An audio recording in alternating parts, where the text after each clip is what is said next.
Welcome to Natural Habitat Adventures Daily Dose of Nature. Today's topic, Prep for Success. Getting ready for your Nat Hab trip.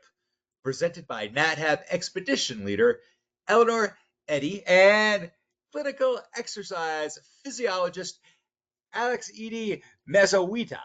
I'm your host, Rob S. Thank you so much for joining us here today. Take it away, Eleanor. Thanks, Rob. And hi to everybody joining today. And thank you to my brother Alex for being here as well. I'll let him introduce himself in just a second here, but wanted to say hello to everybody and introduce myself, both in the context of being an expedition leader for Nat Hab. So today I'm going to be talking to you about how to pack, how to access information on what to expect physically out of your trip. And then something I don't usually talk about is in part of my other life, I'm also a wilderness first aid instructor.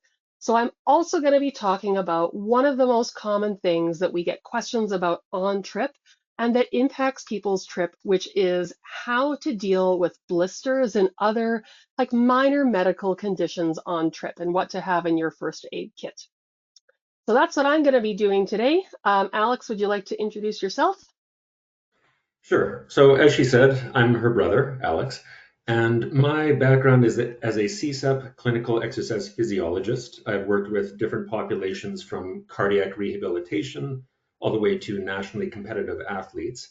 And my sister and I were talking, and she said, "Hey, why not give a little bit of background in terms of proper and appropriate strength conditioning, flexibility, cardio for the Nat Hab trip, since they are having the requirement, as you know, while you're here, of being fairly active." My day job is insurance, wah, wah, but I still know a lot about exercise, and that's my passion.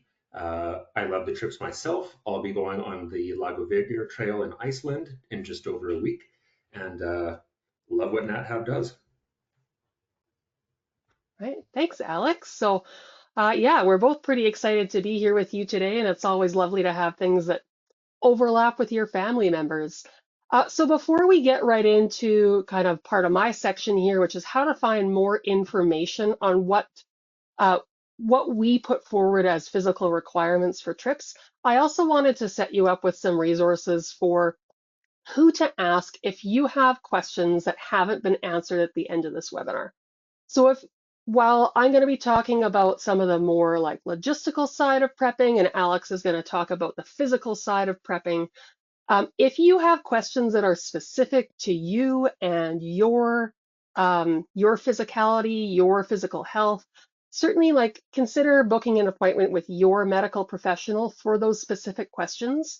If you have questions that haven't been answered about the logistics side of things, you can reach out to our adventure team, your adventure specialist or adventure concierge at Nat Hab, and they have so much information about what is kind of the expectation at different locations, what to expect for footing, what kind of things to pack, if I'm not talking about something specific that you have a question about. And then once you're on trip, always ask questions of your local guide or your personal expedition leader. They're always going to be the best resource for what's happening specifically on the trip that you are on and how to deal with any concerns or questions that come up on trip. So let's get into this and start talking about prepping for success. Um, what is success? Success can look lots of different ways for different people. No matter what trip you're on, we are an adventure travel company. We have busy days. A lot of those days are quite long. You may have lots of time on your feet. You may be moving between hotels. You might be physically active. We go to cool places and look at cool things and do cool stuff. Um, and like I said, we keep those days fairly busy. We like to say sometimes that you're not on vacation, you're on a trip or you're on an adventure. Um, so to enjoy all of these things to our maximum, there are things that we can do in advance to set ourselves up for as much success as we can have. Because success can and will look different for everybody. The way I would define success is to be able to participate and enjoy all the activities that you want to without injuring yourself and feeling empowered to make those choices and take care of yourself during the trips. Right? For some people, that may mean prioritizing wildlife viewing and not doing as many walks or doing shorter walks. And for others, it might mean something completely different. So it's always worth, like, in advance of a trip, thinking about what success means to you, and then thinking about what we can do as participants to help ourselves get that success that we're looking for. So I'm going to start by talking about the first step to success, looking at the physical requirements of any given trip and to see whether they are more or less aligned with your abilities or what you think you can achieve in advance of a trip. So no matter what trip you are considering going on or may have already have booked, there is information on the physical requirements for each and every trip on our website. So if you navigate to nathab.com, select a trip. If you look on the left-hand side bar there, I'll just bring it up. There's going to be an information tab there that says dates, prices, and info.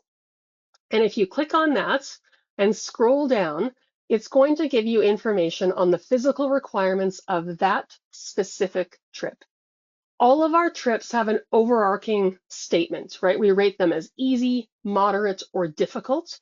And sometimes you might see like an easy/moderate or a moderate/difficult because it's expecting that there may be folks who choose to do different things within that trip.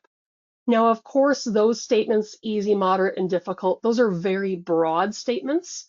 And to really get into the information of what to expect on trip, you can look at that paragraph that follows and get all that really detailed information about what we expect you to be able to do and what parts may be more optional depending on, again, what success means to you. If success means sitting in a boat and watching whales, then you might not need as much of that walking ability as is listed. However, there are some trips where a lot of general fitness is needed, and that's going to be laid out in these physical requirements as well. I picked a trip that I lead, the Belugas, Bears, and Summer Wildlife of Churchill. It's one that's coming up fairly soon. As an example, just to kind of talk about here, this is one that's rated moderates, and it's not, this is an example of a trip that's moderate, not necessarily because we're walking 4 miles every single day, but because it's a busy trip that requires a large degree of general fitness. For example, the ability to get into and out of a boat that is floating on choppy water, the ability to safely and comfortably move around within that inflatable boat, the ability to scramble up rocks to get away from that shore launch and up onto a trail.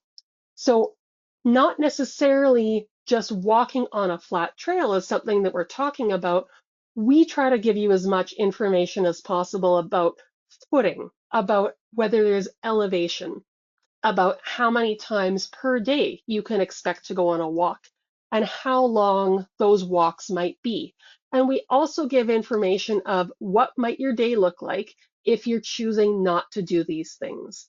In some cases, we may have alternate walks available that are shorter or flatter, for example, and in other locations, these options may not exist.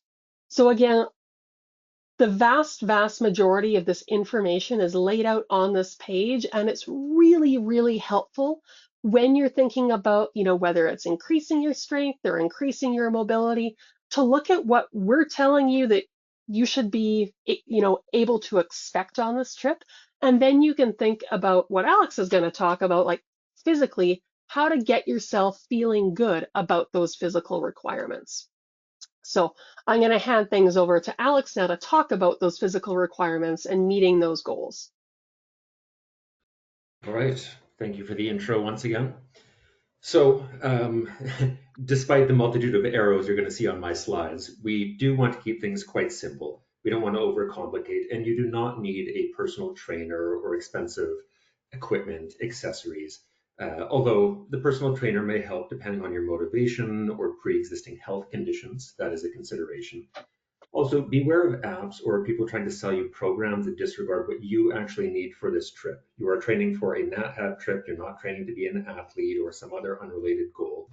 And even some usually credible resources, such as Backpacking Magazine, may give you good and bad. So, looking at a top 10 list they recently had, walking in sand to stabilize your ankle, good. Doing crunches, maybe not so good. You don't need that for that trip, and it puts strain on your lower back as you flex your spine forward. So, let's talk about what would be useful in the context of that trip, which is my sneaky cue for the next slide here. So at left, leg press, we've probably seen it, whether it's a plate-loaded model or selectorized weight pin where you stick it in and choose 110 pounds, 120 pounds. The idea is the same. You are extending your legs, your knees, and your hips, that is, against resistance. You're working the quadricep muscles by flexing the knee joint against resistance. You're strengthening the hip muscles, the glutes, aka the butt, by extension at the hip joint. So it is accurate to say this will strengthen your legs. There's no argument there. But I will argue in the next couple of minutes that it is not at all adequate or appropriate or effective for what you want to do on your trips. So let's take a look, instead of this multi-$1,000 leg press, at a guy whose equipment is a backpack and a bump. So if you already are standing to watch this, or you can stand in a couple of seconds, humor me for a moment and try standing on one leg for just a couple of seconds. And think that this is not unlike the midpoint of your stride. You've got one weight-bearing leg, the other is in mid-motion. And what's working to balance you there? It's the fundamentals of balance with your nervous system, your inner ear, yes. But as you'll probably feel as you stabilize, there's also involvement at the ankle and hip joints. Do we get that stabilization on the left? No, absolutely not. And when walking up the hill, you're going to put that calf muscle, the back of your shins, into a stretched position. Uh, and doing this as part of training, you can increase flexibility and range of motion without doing a quote unquote flexibility exercise. Another reason that these types of just simple walking motions are great for you. And think about the backpack too, that arrow at the top left there. Even if it's just 5 or 10 pounds from water, your snack bars, camera equipment, those paraspinal muscles, the ones running vertically up your back, as well as your hip extensors, again, the butt, are doing work to keep you upright and not hunched forward with poor posture from that bag. And climbing an incline, scrambling up the shoreline, a more gradual slope as well, exacerbates this workload, and you're going to lean forward, likely out of necessity. So stretching around the hips, particularly the hip flexors on the front, can help reduce the tendency for forward lean. Yet another example of getting that naturally as part of this motion rather than doing a formal gym exercise. Now, for longer, steeper or uneven walks, you may want to use hiking poles as well. Think about what muscles you're using here, right? You're not just swinging your arms passively. You are doing work with the poles. So not only stabilization of the shoulder joint, but the triceps in your arm, or as some of my boot camp participants like to call them, the bat wings, and then the scapula stabilized on the back. So if you have a big step down or up for that matter, and you need to really be weight bearing and pushing through those arms, you need those triceps to be strong. They're activated as the elbow extends against resistance. And this can happen in an exercise like a cable pull down or a simple push up. No shortage of variety there, which I'll show you in a second. And then, unless your pack is absolutely perfect in a lateral side to side aspect, there's going to, again, be uneven distribution of weight. Your core is going to be doing constant work here to compensate, especially when your body's out of that vertical standing neutral position. So this goes back to what I was saying about the backpacking magazine, talking about crunches as an integral part of your training routine. It's not bending your spine against resistance that you're training for. It's keeping your spine neutral against resistance. This is called an isometric exercise, implying we have muscular contraction without actually moving. And a popular example of this you've probably seen is a plank or a side plank, something, once again, you can do with literally zero equipment except a ground. If you don't have a ground, you're probably in trouble. So looking back again at that fancy leg press machine and seeing how it compares to that backpack, you've seen the arrows, how those add up. But with the ability to load up more weight on that leg press, putting plate after plate on, because you don't need to stabilize, you don't need to worry about your joint stability. You are just pushing weight in one plane of motion. You can put on a whole lot more than you could, say, doing a squat or something using a more natural motion. So this does load pressure into the lower back, which, if you're progressing properly and embracing your core, thinking about that, it's not a problem, but it is nonetheless one thing to consider. And as I said, it is a closed chain exercise. Any opportunity to work those stabilizing small muscles around the joint is taken away. So really functional if your plan is to just continually stand up from a sitting position with a 100-pound bag and having railings on each side to do it, but not so much use on the trail or the shoreline or the kayak. So if you are using a gym environment, consider making your primary lower body exercises a simple lunge or a step up. And then we go into the question, of course, how much weight, how many reps, how much rest time in between. It is the same science since the words sets and reps were invented circa World War II. Do slightly more than your body's used to.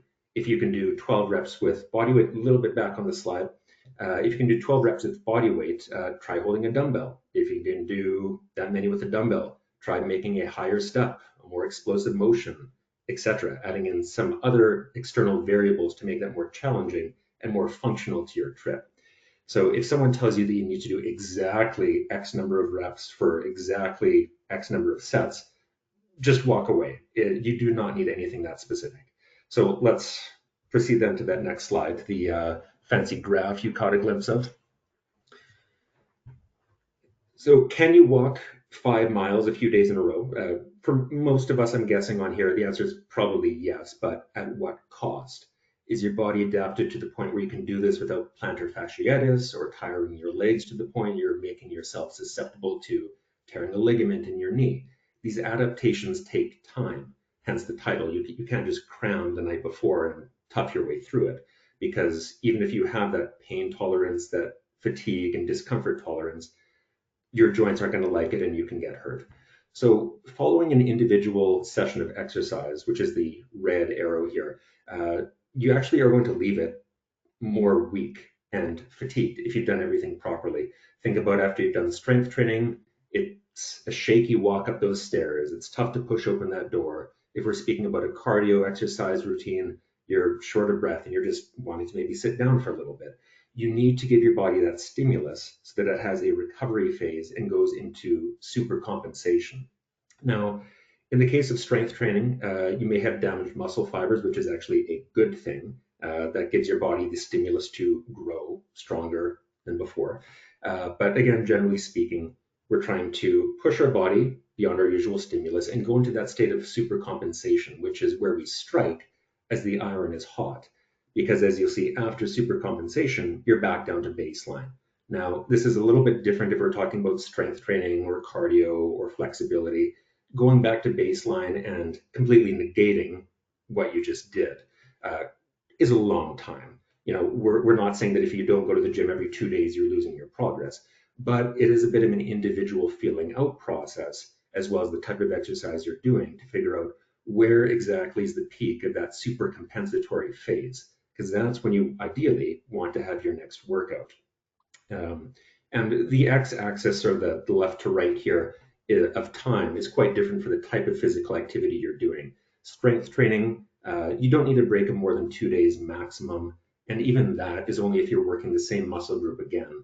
If you're training upper body one day, lower body the next, or doing a popular push-pull variation, do it every day if you want. That's fine.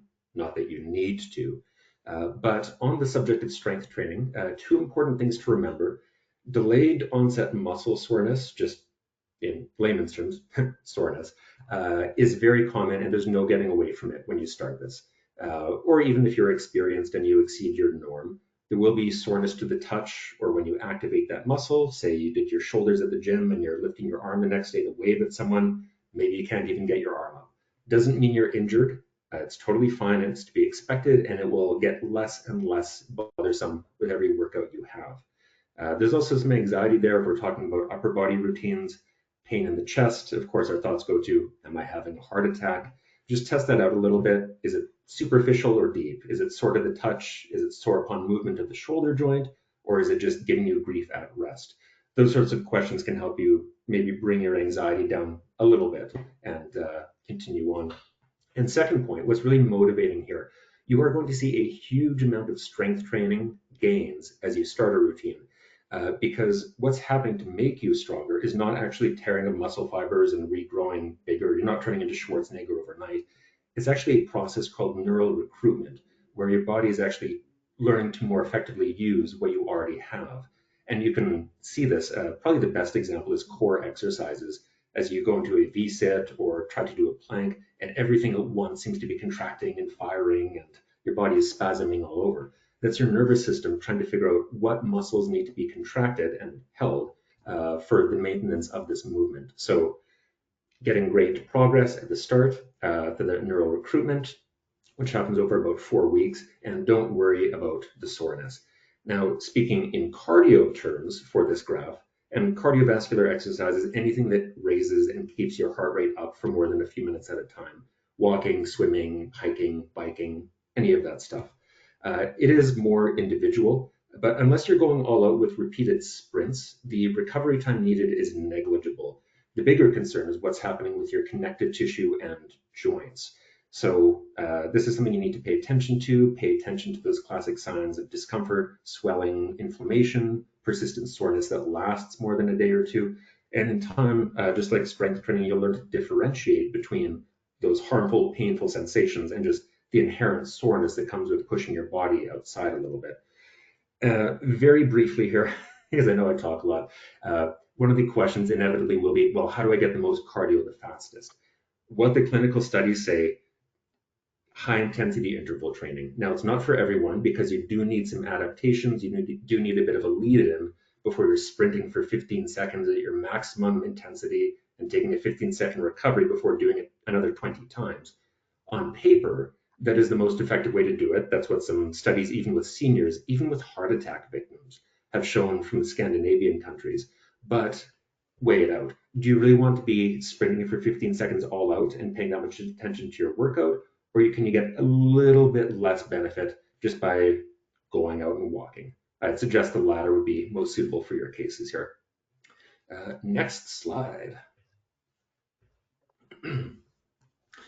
So what I'm going to talk about when this comes up is the FIT principle, frequency, intensity, type, and time. I'm actually not going to go through everything individual here. I'll just touch on flexibility because perfection is the enemy of progress here.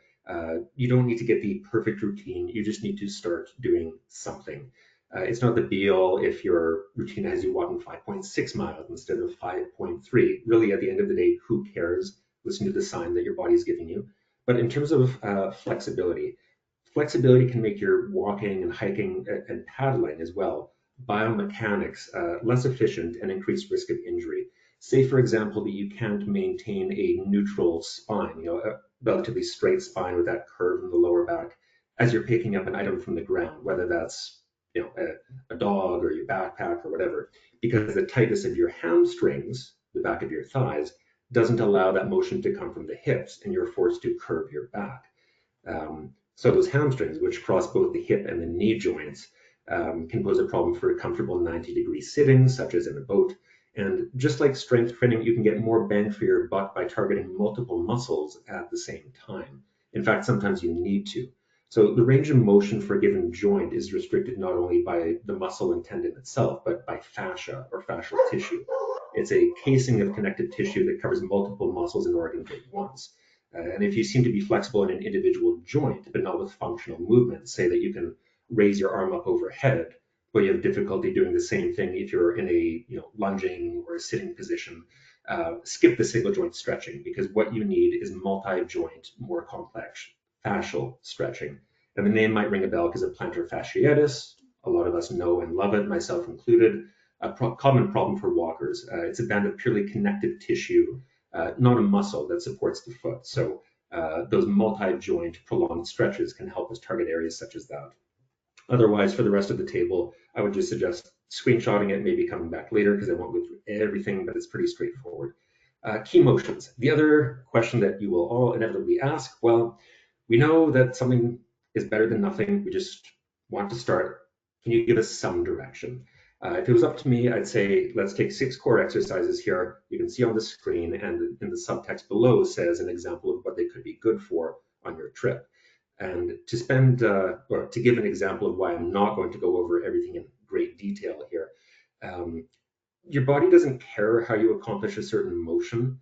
Um, just like your heart and your lungs during cardiovascular exercise don't care whether the heart rate raising is coming from swimming, biking, walking, whatever. At the end of the day, your body gets those health benefits and fitness benefits if you just raise your heart rate.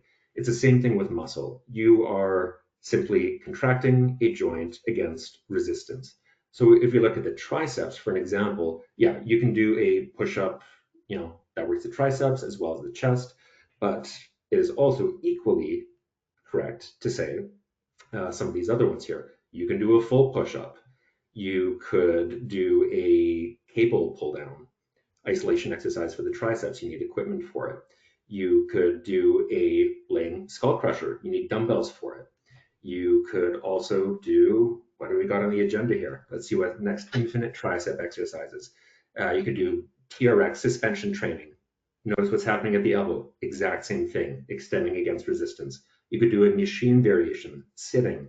Maybe if you're in a wheelchair or have mobility issues, this is a good solution for you. You can do an assisted dip, a body weight exercise that takes some of the body weight out of it.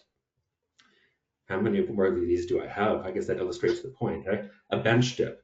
You're out for a walk, take a park bench, do some dips on it.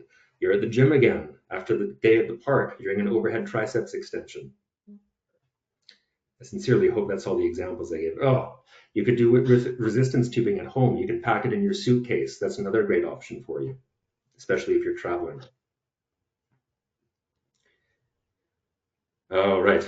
And another dumbbell example, the dumbbell triceps kickback, getting a little bit of core stabilization here too. And if you're a bodybuilder, maybe you care that you're working the long head of your triceps as well, because as the name implies, there's 3 heads to the triceps muscle. Whether or not that's the last example, I'm moving on anyway. Oh, thank goodness it is. So the point remains, I can tell you any of those exercises, and I could say the same thing for quad and glute variation exercises for the core, for upper back. It doesn't matter. Any trainer who says, yeah, I'm going to charge you $100 a session, and today we're doing tricep kickbacks with a dumbbell, tomorrow we're doing tubing, just walk away, or more functionally, lunge away, preferably with a couple dumbbells. But you just need to do very simple things, thinking about what do you need to accomplish for your specific trip. It is not being an athlete, it is not being a bodybuilder, it is being able to walk a certain number of miles, which is predetermined, and get yourself up slopes using the hiking poles, lifting your pack. A basic routine like this will put you well on the way. And I think, Awesome. not that I'm going off the script here because I'm just rambling as usual, but I believe that brings us back to Eleanor. I believe it does as well, and it is entertaining to me how similar we are in how we give presentations, which is set us up and let us go. So thanks for all that, Alex. I'm going to move on from this. I know that there will probably be questions about picking exercises, maybe about certain apps, and I know Alex said you don't need an app, but if you like an app, apps are out there too. Um, a lot of it comes down to, I think, what works for you. And that's what I'm going to be talking about with gear and also with blister prevention, is asking us to like use our brains a little bit, look at what we need, and then look at how we can make that work for us. So I am not going to be going through the gear packing list for every single trip. All of our trips, just like all of our trips have information on physical requirements, all of our trips also have a packing list online. So if you're looking to start shopping for your next trip, you're going to go onto the trip page again, look on that left-hand side. And before we looked under dates, prices, and info for that physical requirement, for the packing list, you are going to look under the Know Before You Go tab. And in there, there will be a packing list shown. What I want to say about the packing list is that our packing lists are built out of years and sometimes decades of experience based in a single location. and on possible conditions during your trip. Have I had summer trips where every day has been cold and rainy and windy? Yes. Have I had summer trips where every day has been calm and sunny and beautiful? Also, yes. So your packing lists are going to really address all of those options so that when you get to your location, you're not going to be surprised by the potentials of weather.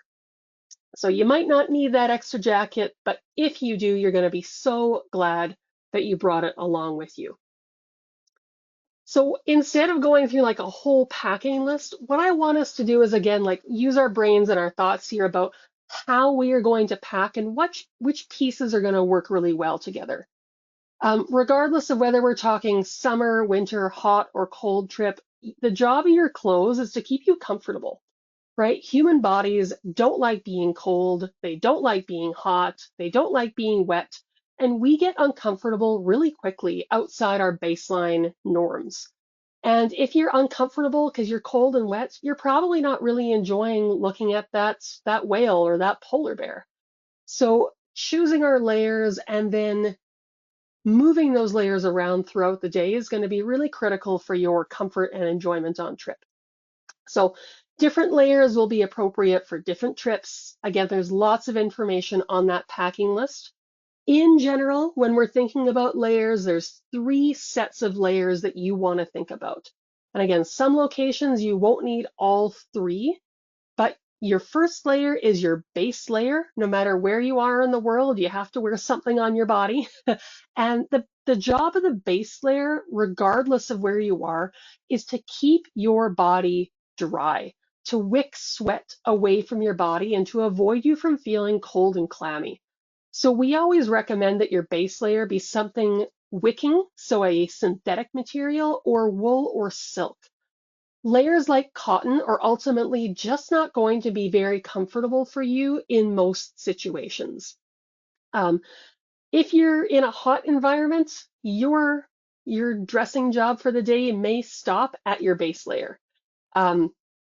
So again, those materials that remove moisture from your skin and allow it to evaporate or keep that moisture away from your body. Your next layer outwards, which again you may or may not need, is your insulative layer. The job of that layer is to trap warm air. And in very, very hot environments, the job of that insulating layer may actually be to trap cool air if your body temperature is colder than the ambient temperature. That insulating layer is really meant to be something warm, not usually waterproof or anything else like that. It could be fleece, it could be down, it could be synthetic insulation. In cold areas, you might need multiple layers of that insulating layer. And in areas where you have high humidity, but is cold, like Churchill in the summer, like Iceland, like areas where you're expecting a lot of precipitation or humidity in the air, you'll likely want that insulating layer to be synthetic. Down is not as good at retaining heat when it is wet, so synthetic is your friend anytime that you think you might be getting wet. And then your outer layer is your shell that keeps the elements away from your body. So it's meant to be wind and or waterproof, whatever you need for that day. So things you're going to be considering when you get dressed and pack your bag in the morning is how cold is it? How warm is it? How wet is it? How dry is it? How many of each do I need? What do I need for the rest of the day? And what about, don't forget that we're also extending this layering over our hands, feet, and faces if needed. Something I want us to be aware of with layers is that they're not meant to be a one-stop shop, not one-stop shop for the day. You take them off and put them back on throughout the day as you need. So if you start hiking and you get hot, take off that middle layer, that insulating layer. If you stop hiking and you get cold, put it back on. So it's really meant to be something that we can continually adapt to keep us comfortable throughout the day. Now, I'm going to spend what feels like a long time talking about feet, because I have worked as an expedition leader for Nat Hab for many years at this point. I don't always guide active trips. Some of our trips are definitely not as active, but where we have active trips, probably the single biggest problem that I see on trip are people not getting along with their footwear. and having issues with their feet on trips. The first, best, and most important thing that you can do for your feet are to pick the right boots, or shoes as the case may be. Now, I'm middle-aged. I also struggle with plantar fasciitis. 20 years ago, I could hike all day, and I could hike all day in flip-flops if I had to, and my feet would be fine. But for me, I don't know about for you, but for me, that is very much not the case anymore. Like most of us, I need to pick the right pair of boots. I might need to go back and try another pair after I wear them for a week and decide they don't work for me, and make sure that the boots that come on trip with me, I have trialed, I have tested, I am confident and comfortable in those boots. Now, how do you pick the right boots? There's a few tricks of the trade that I want to tell you about. The first thing is that when you go shopping for your hiking boots, go in the afternoon or later in the day. Ideally, if you could go for a nice long walk and then go shopping, that's going to be the right time for your feet, because throughout the course of our day, our feet will actually grow in size and they will widen, especially for carrying weight as well.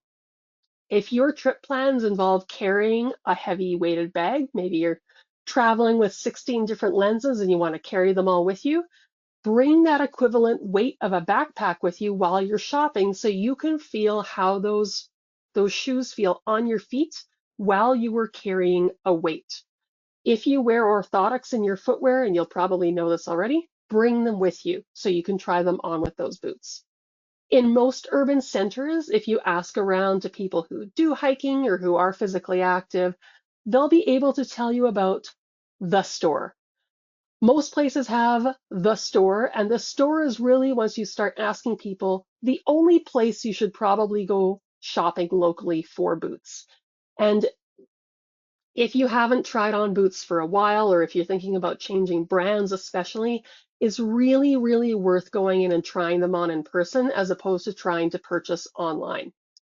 Those good stores, the ones who cater to people who are active, who have people who are trained in fitting you for your boots, they're trained to evaluate like width and length to help you if you have specific needs. They'll probably have a selection of insoles and ways that they can adjust the footwear for you. And really, like, they are some of the best people that we work with, are those who fit us for shoes. It doesn't stop when you get them, though. You want to be paying attention to how they're feeling throughout your training period as well. So Alex did a great job talking about, standard activities or our most common things that we want to train. When we're training and we're getting those miles in on our feet, you want to be wearing those same shoes that you're planning on bringing with you on trip. Now, which ones you pick, you're going to probably get great advice from the store that you go to. In general, if you're planning on doing any kind of hiking or walking over uneven ground, I would always recommend going for a boot that has ankle support, so it covers up your ankle and provides some stability that way. And when we start looking at those hiking boots, there's kind of two main types of boots to look at here. There's our usually full grain leather backpacking boots on the left, or your lighter weight synthetic boots on the right. No single boot is, the ultimate boot. They're for different things. They fit different type of feet. Our full grain leather backpacking boots have the advantage of being extremely durable. They tend to last multiple years. You can re-waterproof them. They're warm, but they're also really heavy, and they tend to take a while to break in because you have that hard leather layer. The synthetic or composite boots, like we see on the right there, have the advantages of not requiring that long break-in period. They're lighter, they're more breathable, they tend to dry faster. Disadvantages, they don't provide that same level of support that backpacking boots do, and they definitely do not last as long. So when we're thinking about purchasing boots, something that I've really had as, a relatively frugal person in some regards, I have had to throw away the concept of frugality as regards footwear. If you've had a pair of hiking boots similar to the ones on the right, and you've worn them and loved them and they've lasted you 1 or 2 years, I am sorry, my friend, but it is time to go get a new pair of boots. They do not last more than a couple of years, and they don't, like, if you're adding up the miles, 1,000 to 2,000 kilometers is probably what you can expect to get out of the driving length of those boots. So like I said, there's advantages and disadvantages to each. I've had a pair of backpacking boots for years that I have loved. And when they fell apart, finally, I was so very sad because they lasted me for 10 years. Um, if that's you and you have a pair of backpacking boots that you love, I highly encourage you to use them. Um, if you don't have that pair and you're planning on going uh, for some travel this summer, I would push you more towards the right-hand side synthetics. So um, generally speaking, if you want something without that break-in period, you're going to go for those synthetics like we see there. We get questions sometimes about hiking shoes or trail runners. Hiking shoes and trail runners are different. Hiking shoes are basically a hiking boot without the ankle support. So they still have that greater level of support minus the ankle stability. They're waterproof, they're lightweight, they've got all of that same structure to them except for around the ankles. Trail runners are much more lightweight, much less support, and again, don't last as long. So basically, as we go through, we're going down the longevity of our gear here. So again, they're great, they're light, they break in quickly, they dry quickly. You do get a greater range of ankle flexibility, which may be a good thing or a bad thing, depending on how strong your ankles are and how prone to injury they are. Again, not great long-term durability. If you like walking with these and you've had a pair that have served you well for a couple of years, it's time to buy a new pair and get them worn in a bit before your summer trips. Water repellency is something that we really want to look at for our boots because wet feet are usually bad news, and I'll talk about that shortly as regards blisters. With our hiking boots or hiking shoes, there's two parts to keeping your feet dry. All of these boots that you buy are going to have a waterproof membrane, usually Gore-Tex, within the boot itself. It's not a layer that you see, it's a liner material, so it's held within the boot. That will last for some length of time. It will eventually fail. However, all of these boots also have an extra layer on the outside called, you'll see it listed as DWR, or durable water repellent treatment. New boots come with this already put on, and this is the layer that causes the water to bead up on your boots or on your other technical fabrics as well. This layer definitely breaks down over time and usually needs to be replenished every spring. You can do your rain jackets and your rain pants and your shoes at the same time. So with this, you'll want to clean using a tech wash that you can buy at your outdoor store, and then you wash it with Restorer. So this way you can definitely get more waterproof time out of all your gear by putting a little bit of time in the springtime. So let's talk about blisters because we need to talk about blisters. They ruin trips. They're very sad things. And even if it doesn't ruin your trip, it may make your trip less comfortable than you were hoping for. Now, many of us have experienced blisters before. I went to a great seminar some years ago on managing blisters. I learned so much more than I ever thought I would ever need to know about blisters. And I learned about what causes blisters because, again, if you go online, you're going to see some different information out there. They'll talk about, oh, blisters are caused by wet shoes. Blisters are caused by sweaty feet or by pressure points within the shoes. And yet all of those things are certainly problems, and they increase the risk of blisters. But ultimately, when you get a blister, it's because of what's called a shear force. So it is rubbing within the shoe, but not rubbing between the skin in your shoe. It's rubbing between the different layers of skin. So as your foot moves, the foot will deform to move, and skin will stretch back and forth. So we have multiple layers of skin. The outer part is called the epidermis. Below that is called the dermis. And when you get a lot of force pulling on the outside of your skin without pulling on the inside of your skin, that's pressure that then builds up between those two skin layers, called that shear force or shear deformation. So we're always going to have some shear. Feet can certainly put up with it, but when it becomes excessive and repetitive, like always in the same place, always in the same way, a tear can occur between those skin layers. And that's when fluid will start to fill that area and you'll get that bubbling up of the blister. So it's part of your it's part of the inflammatory process. It's part of the protective process. So your body is sending that fluid to help the healing. But in the meantime, we have this big old blister sitting on the back of our heel that's causing us pain. Blisters are a progressive illness. We can go through having no blister, no pain, to having a hot spot. A hot spot, or our stage 2 here, is when you can feel that something's going on. There might be a little bit of local redness, but it hasn't puffed up yet. To having a puffed up blister in stage 3, and then going through our de-roofing stages when we lose that protective skin covering. Now, what I want us to really be aware of with blisters is that they happen early and they happen fast. Almost all blisters happen on the first day, maybe the second day of your trip, and often in the first few hours. What we really want to be doing is pay attention to our feet. We don't want to get to stage 3. We'd like to stop it at stage 2. If you notice a hot spot, if you notice those painful places, that is your foot telling you that that is where a blister is about to form. And if we catch it at that point, you will not have a blister form and your trip can carry on with happy feet and no problems. Once we start to get that like open wound on the bottom of your foot, that's a higher risk situation that your expedition leader will really want to have a look at and evaluate whether it's okay to walk on.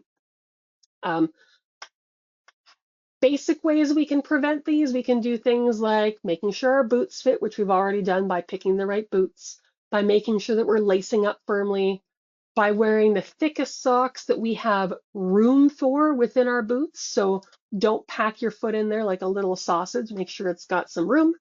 But if you do have room for thick socks, wear them. Just like with the rest of our body, don't wear cotton. You want to wear moisture wicking socks, things like synthetic or a synthetic wool blend. If you have wet socks, hope you got a pair of dry socks with you, change them out. If you have a pair of shoes that you brought with you on the bus to change into, put those dry shoes on as well. And the biggest thing here is to pay attention to your feet. If you're going for a walk, it's the first day of your trip, and you're like, there's something going on with my toe there.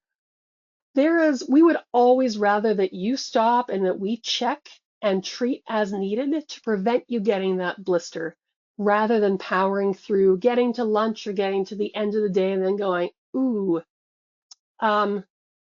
that doesn't look so good. So because blisters are so individual to each person, the best way to figure out where you're going to get a blister is where you got a blister last time you went out walking. So for some people, that's the heel. That's where I get mine. For some people, it's on the bottom of your foot. It might be between your toes. Different locations will require different solutions. And when you're out prepping for your trip and getting those walks in, you should be figuring out where your problem spots are and what kind of gear you need to help. So a big one for me getting heel blisters is I wear double socks. This can be like 2 socks, or you can actually buy like commercially made double layered socks. One of the brands out there is called a Right Sock.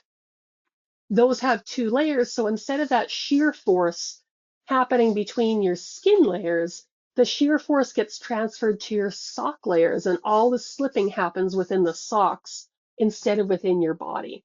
If you are prone to blisters between toes, things like these little toe socks or gel toe protectors are super handy. Again, if you start going online and looking around, you'll see a lot of different options. It's good to, if you know you get blisters, pick a few of them, try out and see what works for you.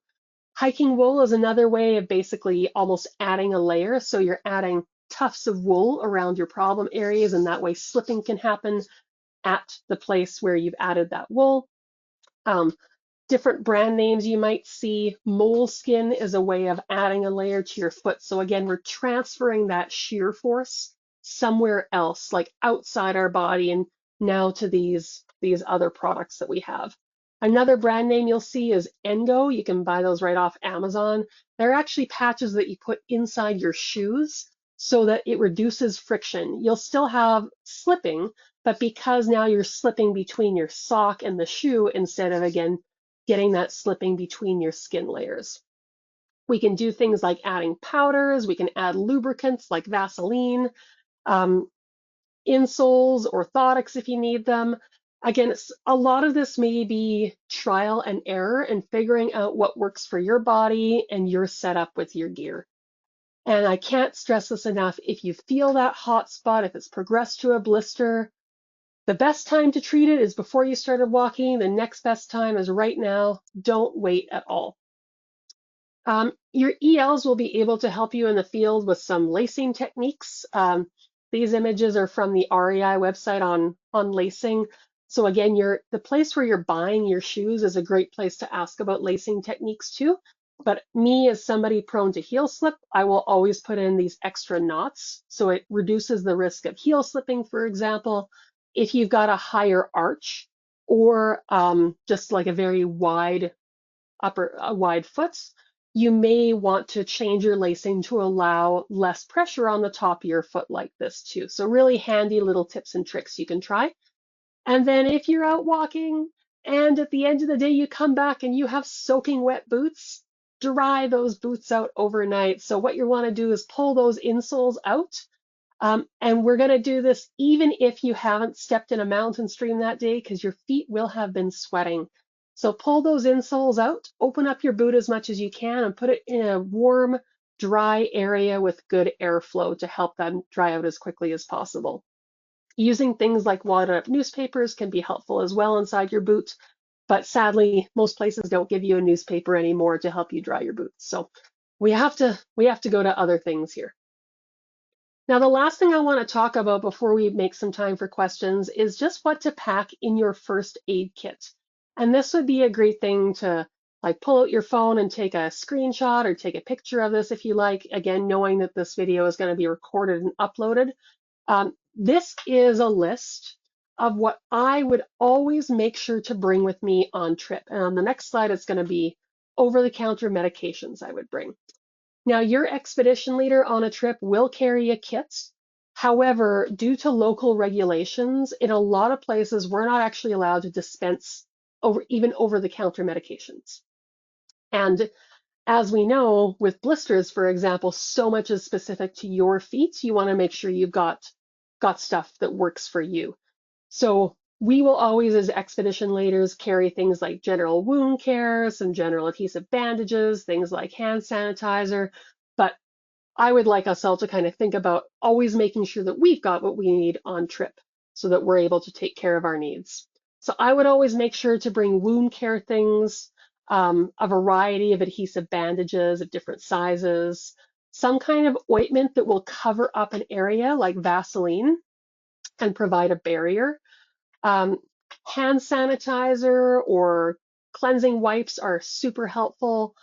I always make sure on trip to bring some masks with me, sunscreen, bug spray if you need bug spray.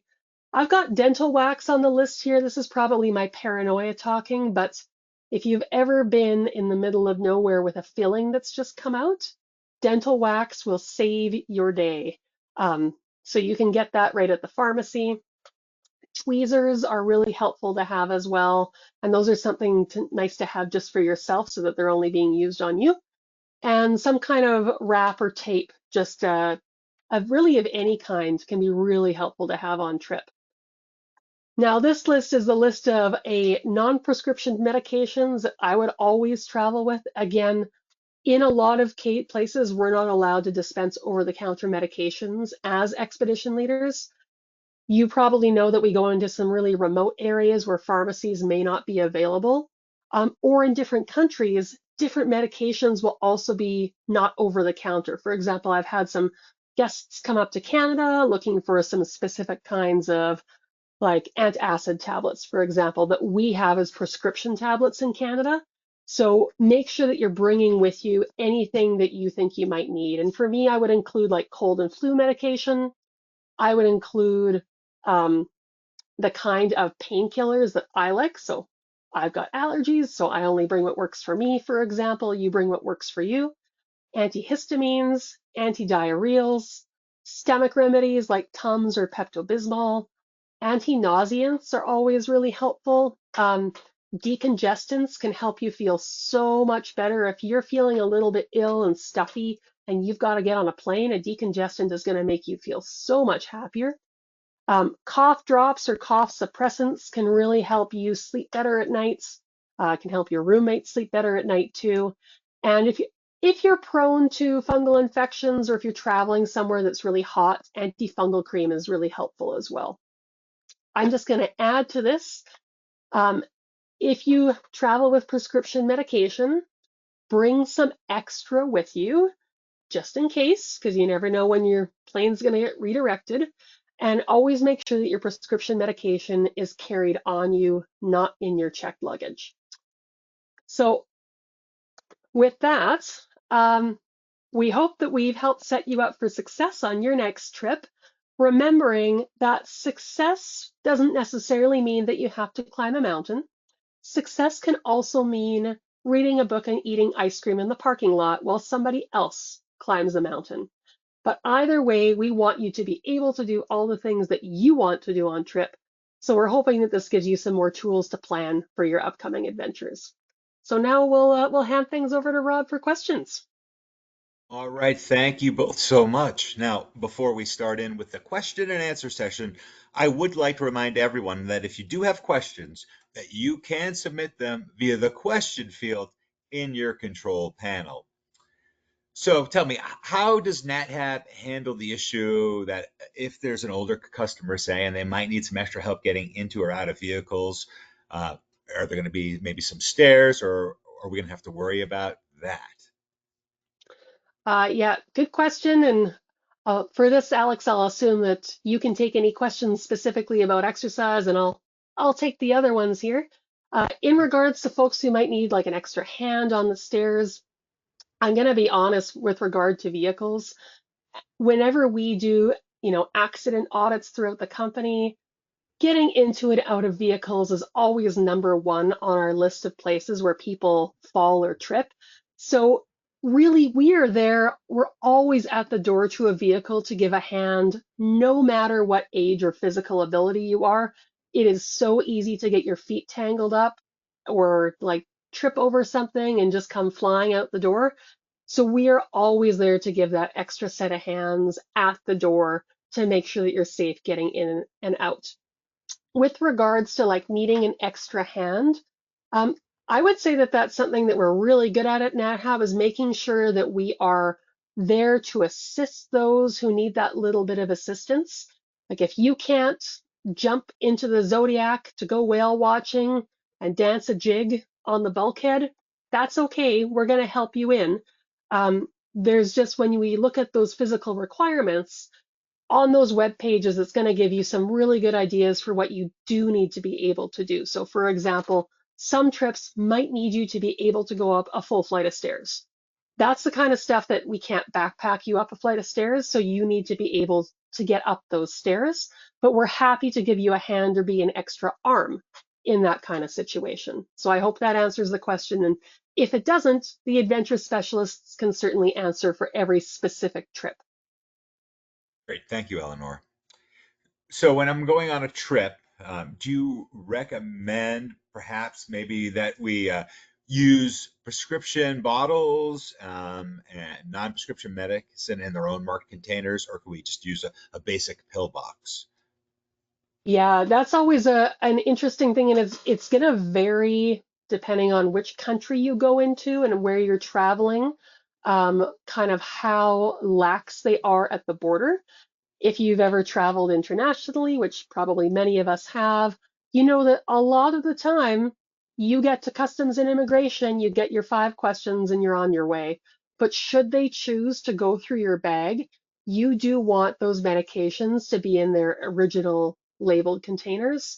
Um, and it's not necessarily that they'll seize everything at the border or that you'll have to travel without your medications, but it can really hold you up at those border crossings if they have to verify each individual medication.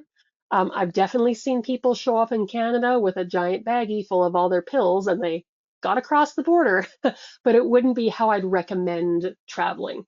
Original medication bottles with the contact information for your pharmacy is the best and safest way to cross those country borders. Great, thank you. So, do you recommend carrying first aid materials in our day packs, or is that something that Nat Hab will have us covered for? Yeah, your expedition leader and any local guide are always going to have a first aid kit with them. However, like I said, what we don't have are things like not like over-the-counter medications. So if you, for example, get a headache midway through the trip, or if you're feeling queasy, if you had, a glass of tomato juice and now you're having heartburn, those common medications that you might want to bring with you, if you bring those into the country with you and then transfer them to a little pill bottle for day hikes, that's a really nice trick that I use myself and that I see others use. As long as you've got those original pill bottles like back in your hotel, in your main bag, then you can have your day pack with just a few things that you might need. As far as wound care goes, really the only thing I'd say that you should bring with you for the day is any blister supplies that you know that you need for your feet in those boots that anybody else might not carry. Like we carry, like I said, general wound care supplies, um, but that might not be, the little toe sleeves that you specifically need to do your hike. So that's what my advice would be for that. Great, thank you. So, is there sort of a set number of miles that I should use when training to go on a trip? Does it matter how far I can walk, or is it just a matter of going out and doing it? Maybe I'll answer the Uh, first part of this question here, just in terms of like looking at the physical requirements. The numbers that we give on those pages are really good indicators as to what you likely need to be able to do on a relatively consistent basis to be able to take part in all of the activities on our trip. And then I'll hand it over to Alex to answer like how much do you need to train for to be able to walk 5 miles 6 days in a row kind of thing. Yeah, might seem like an obvious statement, but the best way to know that you're ready is to actually do it. Whether that's for a hike or a marathon or your first long distance swim, get that in your pocket, not only for the physical readiness, but for the mental readiness. Knowing that you can do it is going to make your trip a lot less anxiety provoking as it comes up. In terms of how you get to that point, um, say for myself that I'm going on this hike in Iceland. The longest day is 26K. I don't need to break up my calculator and know exactly what my training routine will be, how many miles I need to walk tonight after work. It's just going to be, in the grand scheme of things, a gradual progression. If you need to walk 5 miles a day, how much can you walk right now? And then you're going to be limited by your symptoms, not that you feel at the time, but what you feel in the day or even 2 days afterwards. That is the key here. Where again, I open by saying you can walk 5 miles, great. Can you do it without an issue the next day? That's what you need to know. So find out what you can do now, gradually push it, knowing that every time you increase those increments, you need to give it a rest day and see how your body responds to it, and then just torquing up that variable until you're where you want to be. There's no need to exceed what you need to do on the trail. If you need to target 5 miles, you don't need to train for 10. Just target for what you need to do. Great, thank you. So, are there some trips that don't have a huge physical requirement for me, so that I could participate if I don't have all the physical skills needed to do certain hikes? Absolutely. So there's certainly some trips that are very hike heavy. And then there are other trips that are very much not. So I'm certainly most familiar with the trips that I guide. One of those would be our Polar Bears of Churchill trip. Our physical requirements for that that trip are quite minimal, and at that point, honestly, you're training for being able to sit in a moving vehicle for 8 hours, which sounds like a tongue-in-cheek response, but it's really not, because if you're in one of those big polar rovers for 8 hours at a time as it moves across the tundra, watching bears, you still, you might benefit from a bit of core stability to feel comfortable. Um, but our, walking requirements are very, very minimal. I'd also encourage you to either call in or have a look at those physical requirements pages, because there's other trips where we might integrate hiking, but hiking might not be necessary for you to have the success on the trip that you're looking for. Take, for example, that bears, belugas, and summer wildlife of Churchill trip I was just talking about. Um, that's one where certainly our main goal for a lot of people is getting out and seeing beluga whales. That's done while sitting in a boat.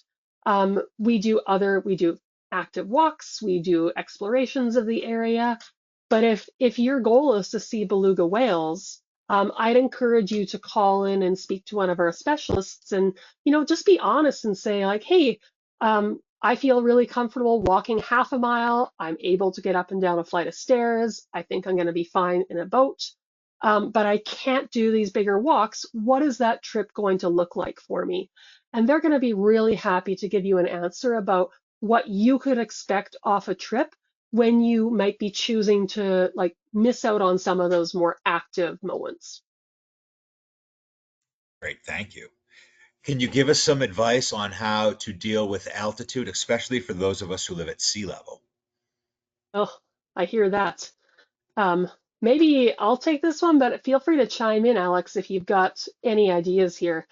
There's a few parts to dealing with altitude. One is certainly to listen to your body, but altitude is something that we acclimate to. So if you're planning on traveling to a place, and we certainly have some trips that go to altitude, if you arrive at your destination city a couple of days early so that you're starting to acclimate to that lower altitude already, um, you'll feel better on the trip itself. There are prescription medications that can be given by your physician if you go see them in advance. I think it's acetazolamide or something like that that allows us to acclimate more quickly and increase the oxygen carrying capacity of our blood. They certainly do have side effects to them as well. So that's a conversation to have with your physician. And then maybe I'll hand it to Alex for the question, because Alex, my guess would be that if I want to do a 5 mile walk at 10,000 feet elevation, that I should train for more than 5 miles at sea level. Would that be true? It's not untrue. It's going to only do you good, although, of course, it's not going to directly address that altitude difference. You know, if expense was not an issue, and I was talking to a group of people saying, yeah, we want to throw money because we want to be ready for the Olympics, I could say, yes, we could do hypoxic training. We have equipment where rather than breathing in the room air, an athlete would breathe through a tube, and chemically, there'd be a lower oxygen content. So I would say what you don't want to do, and a product you might see on store shelves or even see people, I'll say, using at the gym, is just devices that restrict their air intake, just a mask in layman's terms. It looks like Bane from that Batman movie. Now, you need to differentiate between, are you simply struggling to get in air, or is there a different oxygen content in that air? And that's the critical issue here. Those cheap masks just make it harder to breathe. It doesn't actually change the amount of oxygen you're taking in. So, yeah, you could argue there's some benefit because you're training your diaphragm and your inspiratory muscles. It can't do any harm. But really, and I hate to give the answer because it's probably not what you want to hear, the only true way to train for altitude is being at that altitude. But general fitness, of course, makes that faster. As your hemoglobin improves, as you're more fit, your body can transport more oxygen more efficiently. You will adapt more quickly if you are more fit to begin with.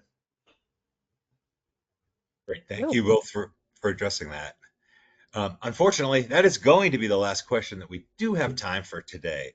So I'd like to throw it back to you guys for any closing comments you may have for us.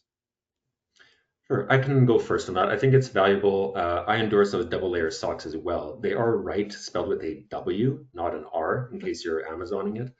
And I would take exception to my sister's remark that she has plantar fasciitis because she is middle aged, because I also have it. And as you can see by the beard, which has no gray in it and this full head of hair, I am quite youthful and virile and still experience plantar fasciitis. So it can happen to us all. Well, thanks, Alex. Yes. Plantar fasciitis is definitely one of those things that creeps up on you, and just like blisters, it's best to pay attention to it as it's developing as opposed to when it gets really bad. So I hope that this has been really helpful for everybody. Anytime we start thinking about this as guides and as people who go on trips, it's always like we get value from this as well to think, oh yes, gosh, I should check the expiration dates on the medication in my first aid kit, and I should make sure I've got more blister supplies with me. So you're never too young or too old to go on a great adventure, and you're never too young or too old to need to think about your feet. So hope this was helpful for everybody, and thanks very much for coming.